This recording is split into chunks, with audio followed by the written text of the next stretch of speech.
Hello, TBR Nation. This is Amber Kuhn from the Perfect REA. Thank you for joining me on today's Follow-Up Friday. Before I get into today's recap, if you're enjoying our episodes, we'd love for you to give us 5 stars wherever you listen to our podcast and make sure that you're subscribing so you don't miss an episode. On Monday, Matt and Micah were talking about things that should never be said to clients. Now, this isn't about swear words. It's about ways that your language is either delivering massive value or damaging the client relationship. You need to understand that language matters and words matter. And that language is such an important thing because it empowers clients to fulfill their goals. So no matter what tool you're using in your business, it comes down to how effective your communication is to the client to let them know where they're at and what they need to change in order for them to achieve their goals. So how you frame things can make all the difference. And this is evident when a client comes in or calls wanting to do something. You can't always take what they're saying at face value. And this is why it's important to ask questions.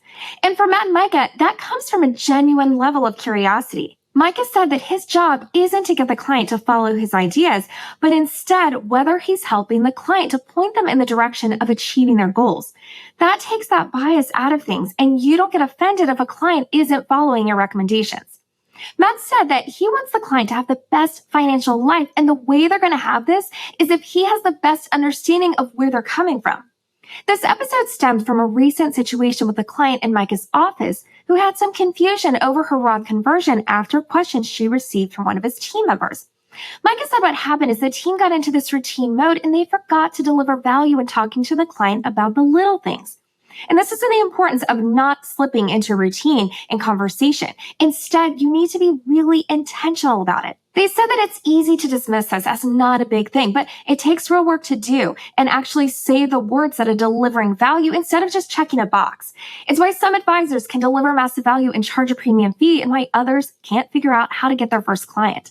Another important takeaway that came out of this recent situation was Micah realizing that if he's starting to communicate big strategies to clients and then to whoever on his team is going to implement those, he needs to communicate with them multiple times on how he's explaining it to clients to make sure that they're all using the same language. As for what not to say when answering client questions, you never want to lead with an answer. You want to ask probing questions because you want to understand where they're coming from. And this also gives you some time to think through things. Another default answer that you should never say is, "That's a bad idea," because it's generally negative no matter what the context is. And you can start limiting clients in the questions that they're asking.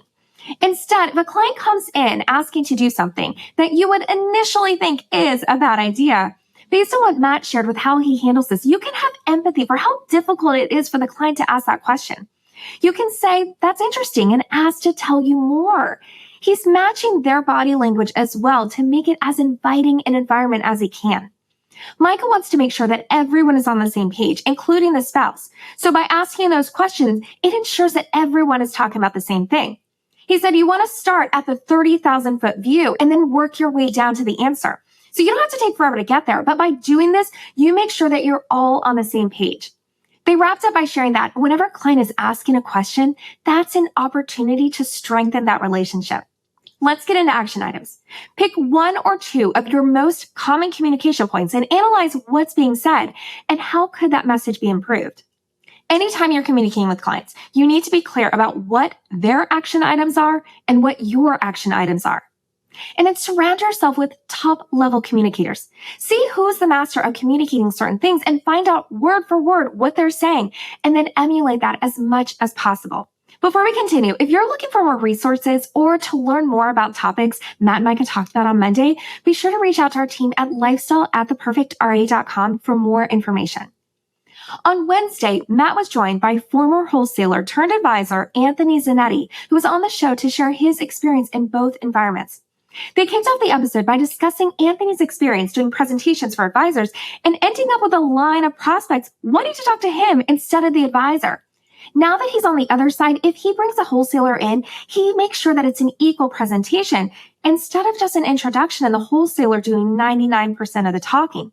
He said that elevates everyone because then you're not relying on the wholesaler to deliver the content. And this also allows the advisor to keep that star role and have some control in the room. And it takes that pressure off the guest speaker. Matt and Anthony then spent some time talking about scheduling. His advice is to be intentional with your calendar, with everyone you work with, including clients, prospects, attorneys, wholesalers, and so on. He said that people sometimes only focus on the client part and they lose sight of how everyone else is judging their calendar. This helps with your decision making throughout as well. So have those times blocked out when you're meeting with people. And if they can't meet during that time, it's okay. It takes so much of the guesswork and back and forth out of your day and your time. Anthony then went into how he took steps to try new things with the firm that he bought into. And he said his approach is, how does he go from good to great? So he went into a really good practice and he wanted to bring his energy and refine processes to be better. Unfortunately, his partner gave him the permission to do just that. So he's not changing the foundation of the firm or the culture, but he's focused on improving the structure and then the edges. He said one of the toughest things is feeling that you have to do everything you want at once, but you don't. So he keeps an internal list with his top 12 priorities, and I'll go back to it to see if he's making progress with those incremental changes each day. Anthony pointed out that it's important advisors realize that they aren't the portfolio manager, that there's better ways to use your time, and he doesn't think that's what clients are looking for at the end of the day. He believes the best advisors have action that match their vision.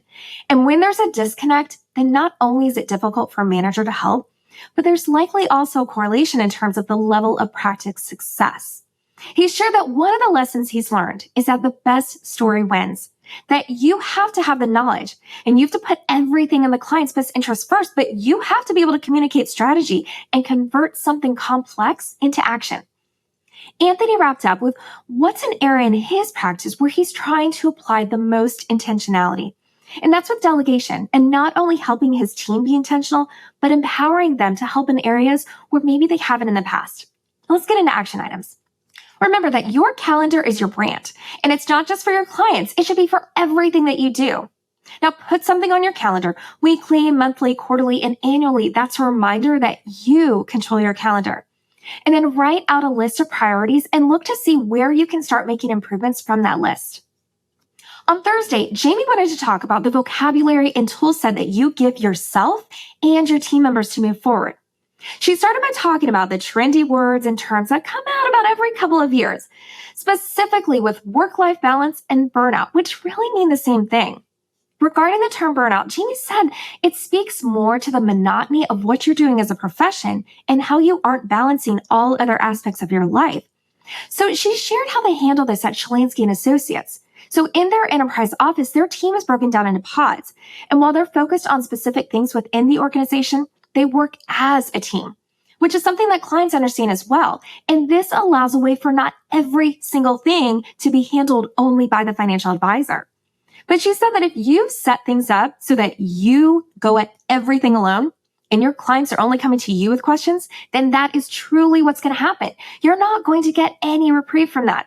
So how do you and your team members take control so that you aren't dealing with burnout or issues with work-life balance or feeling the need to take a sabbatical?